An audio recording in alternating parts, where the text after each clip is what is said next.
Hello and good morning. Good morning, everyone. Woo! Thursday. Yeah, it is Thursday. Thursday, and we are coming at. Welcome to Morning Minutes with myself, Michael Bergio, Mark Novak, episode 208, talking about home builders, renovations, how to choose a good home builder, what to factor in when either buying the land for a brand new home, and even down to who you should choose, what you should look for. This is interesting, Mark. Building a new home is like everyone's sort of dream. They love that idea. They flirt with the idea quite often. A lot of the time, people get a bit lost in the process of the unknown. A lot of people don't do it or haven't done it, and then they just end up buying a home that's ready to go because I think it's a bit of, they get scared. There's a big fear there. But what's your thoughts on home building, and shed some light for the people? It's going to hurt. It's going to hurt. It's going to hurt. You know what? I think in the defense of a tradie or a builder, they've just got thousands of moving parts. You know, they got the timeline. They got all these different things being done that are all coming together. It's a credit to these guys what they do. They're not just, yes, they're actually builders, but they're coordinating. They're doing so much, and we're really qualified to give you a different type of feedback on this. Like, we can't give you the feedback in terms of, you know, is that a good build or a bad build? Yep. But we can give you, you know, the feedback from what we see, because we get the clients having the whinge, or we get the clients celebrating the build, which is less likely than it's pretty rare, is what we're saying. So, and it's not these guys are doing a bad job. It's just, I think client expectations are just so high when they're doing a renovation, when they're doing a new build. This is their dream that's being built, and the execution just seems to have so many moving parts, and it's so hard for these builders to get it right. But I think the question today is, which builders are in the marketplace that we hear about, and how to choose those, how to identify those, the things that have gone wrong. You know, costing is just one part of it to many other parts. Yeah, and I think that's a big thing to discuss, what we've seen people think in their decision process. Yeah. I think that's a big thing we can share. What are some little tips and hacks that someone, when they're going through this decision process, what have they looked at? Yes. And I think a big thing, Mark, is even before you look at the builder, is when you're looking for the land. And there's just some key things to look for with buying the land. And that, just like, I think a lot of people in our experience, when they're looking at a new development compared to like an older knockdown rebuild, sometimes the new development is a much smaller block of land but more expensive. But the key difference there is, a lot of the time on the new developments, the land works and civil works have already been done for the services. So that's a big thing where people can come unstuck, because it's very easy to find out what that home's going to cost from the ground up. Like, once that slab is down, it's very fixed and very consistent. Like, they're turning them over, they know. But to get the slab there can sometimes be some big costs that arrive from it. And I think the mindset where some people go wrong is, just because there's an old home on it now does not mean you can easily build a new home. So I think absolutely slope of block, water, new registered council regs of what you can build. Sometimes you can build a home that's really close to the front boundary, but the law's been changed since, and you can't build as fast. So I think that for people, straight away, just notify the difference between a new land subdivision, where a lot of the services have been done, and a lot of the time it's as simple as the builders coming in, slab down, start building. And that they call it like civil works. Civil works. Is a lot of the time, hang on one sec, a lot of the time on a building quote, they go, the home's 400,000, civil works, question mark. And people go, oh, it's 400 grand. The civil works is where the cost will blow out. Yeah. Now, you've got we've got a lot of experience around this. Stevan Bubalo, yourself, Michael Burgio, you've successfully just sold and settled 40 blocks of land in Warriewood. They were 300 metre square blocks. So you've been introducing builders left, right, and centre. And it was really interesting when quoting builders, like what we were doing was giving people the heads up of this is, Metricon, this is Bell River, this is Icon.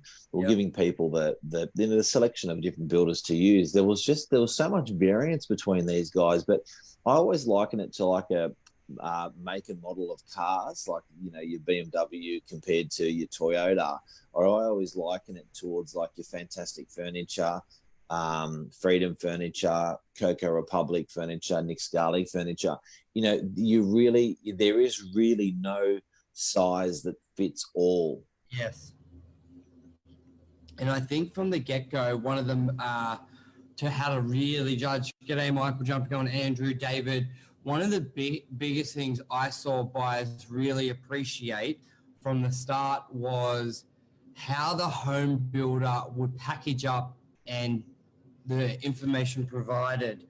Like and what I mean by that, g'day, Kevin. What I mean by that is we've all had a builder come out and quote, and you get the one builder rock up there and they're just like, yep, it'll be $3,000. And they're like, can I have a quote? Well, there's the price. I'll text it to you.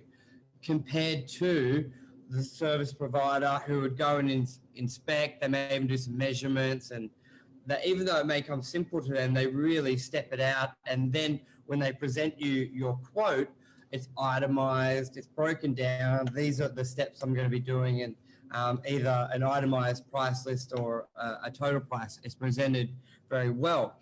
And I noticed that with some of the home builders where the level of service they would give would really tick all the boxes from the building process and timeline, the materials, but even more so the buying structure, because the funding and purchasing structure and payment structure, because it is different for a lot of people with their loans. So I think from the get-go, from any home builders out there, a lot of them need to lift their game on that. They may be the best builder, but unless they're in sales at the beginning. Yes, they're a builder, but it is definitely a sales business, that first component. And I definitely saw purchasers who were going to build steer away from maybe the better builder because their information wasn't as good as others. So it's amazing. It's really only a pitch, isn't it, Michael? The pitch that someone's put out there, they're choosing the quality of the build based upon the pitch. I guess that's pretty normal for real estate, when you're choosing an agent and stuff out there like that. But, to make that person feel really comfortable. But often that salesperson is not going to be the person that's delivering the product or talking to you or, talking you through the project. Often not. So I think it's very important that, what you said before, you had a bit of a hot tip before we came on air. Yeah, and the biggest thing, people rely on referrals of I built this, I built that. Yeah. And a lot of consumers won't go any further than that. And we've said on many shows before, any reference is a good reference. Yes. Like you're not going to put an average one or give an average one out. No. But what I would recommend is you go to the homes they've built, knock on the door and ask them, g'day, Tim, and ask them how the process was face to face, because in a 2-sentence recommendation, it's going to be all glory. But give them the truth. I know my buddy's building with a builder that I've referred before in North Manly, and he's just having a horrendous experience with them. And so, hearing what has happened, I will not be referring them. But how many are out there? Just because they've got a great pitch, a great marketing exposure, great this, it doesn't mean they're giving the clients that service.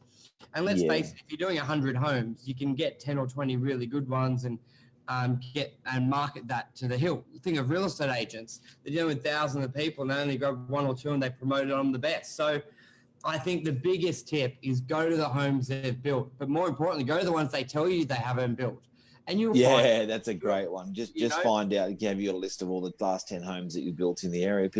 But I think the reality is they're not going to get I think they're not going to get a great referral from, if they get a 10 homes, they're not going to get a great referral from 8 of them. I think they may get a great referral from 1 or 2 of them. But I think you want to be conscious of because I don't know, owners are pretty hard on builders. I think they're building their dream home. Do you know what I mean? So I think they may mention quite a few shortcomings, but it's like I guess it's like choosing a good parking officer. Do you know what I mean? It's like they're all going to do damage, but who's going to do the less damage? Because I don't think it's a personality thing of the builder at all, or a quality sometimes of the builder at all. Most often, I just think client expectations are just so high with these guys. People are building their dream home. They've dreamt about it. Yeah. They think about it nonstop. I don't think anything can live up to the expectation. It's hard. But like there you will be able to, I think, very quickly choose who you want from there. What are some other tips, Mark? I think quality, look, also renovations we haven't really discussed. I get asked so many times if I know a good builder to do like a deck, yes, to do a house extension and stuff like that. Those guys generally, I think, are much easier to identify and work with. They're sort of short jobs, little jobs, rip in, rip out, people reasonably happy. There's not as much moving parts like a house, I said thousands, there's probably tens of thousands of things that are going to be done in a new home. But with a builder doing your place, how would you choose someone doing your place? Word of mouth is a cracker for that as well. Yeah, and it's a little, you almost wish sometimes that they sort of had the marketing ambitions of real estate agents where it's no, but a lot of them don't. They're just a different breed of people, and it's not like they're very hands-on, so they don't necessarily have that marketing. So sometimes it can be very hard to find someone, and you're relying on Google, Yellow Pages, and particularly if they're good. Yeah. If they're good, they're just so booked out. Yeah. It's not like a real estate agent that can say, "Yeah, look, I'm the number one guy in DY." Like Angelo, and then can you sell my place? Sure. Often builders, they can only build so much at a time, and you're waiting like a year for these guys. Yep. And you know what? Like, I wouldn't mind doing a topic on is the word of mouth. Like, is that sort of been watered down like a referral? Because I think in building, you ask anyone, do you know someone to do this deck? And like, yeah, this guy, but. And then you're like, have you used him? Nah. Have you ever seen any of his work? Nah. So, like, why are you telling me? Oh, I just heard that's what he does. Like, like we rely on that so heavily, but they're not necessarily qualified to do so. But that's because it's very hard to find out who. And I think a big tip people need to do is Facebook. A lot of people rely on word of mouth, but I reckon there's some phenomenal group like Northern Beaches Tradies that you could put down and say, hey, who do you recommend for this? And I think you may get a lot better targeted response back, and you can narrow down 2 or 3. I think sometimes it's so hard to find someone to do something that you just deal with the one person you've got. Unlike real estate agents, it's very easy to pick. You get 3 or 4 out there, and you sometimes can really tell the difference between the good, the great, and the bad. But if you're only dealing with one tradie, for example, you sometimes can't tell. But it was so hard to get that one in there. You're like, well, these are the cards I'm dealt, just do with it. So yeah, I think people really need to put that effort to find them and qualify them. Big time. My glasses I've noticed are really bent. Yeah, sleep in them, did you? I don't know. I keep going on this. A friend was wondering why I'm telling him to keep going on this. I'm looking at myself in there go, what the hell? Okay, so takeouts, choosing a builder, what we've learned. One, we're talking to the people that are selling these homes, and we're often saying the discussion is around that builder. So we're sharing that with you today. What are the other takeouts? The bigger you're generally going to find that with the new home builders, you know, it's very hard to get. There's tens of thousands of things that have to be done. It's very hard that you're going to get a 10 out of 10 reference. So just be qualified that, yeah. And you know what? The industry is actually pretty good. The real estate the building industry is so good. It's so heavily regulated that the Muppets out there, the dodgy operators out there, they're gone.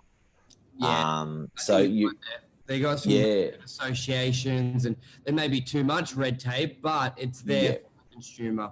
That's it. And you can't really go that wrong. Like, even if your heart's broken, there's so much consumer protection around that to get the builder back, to get him to fix this, fix that, and get stuff done. So another big takeout. Really dive down before jumping into it, and watch out when they quote. There's the house, but land civil works. Big question mark.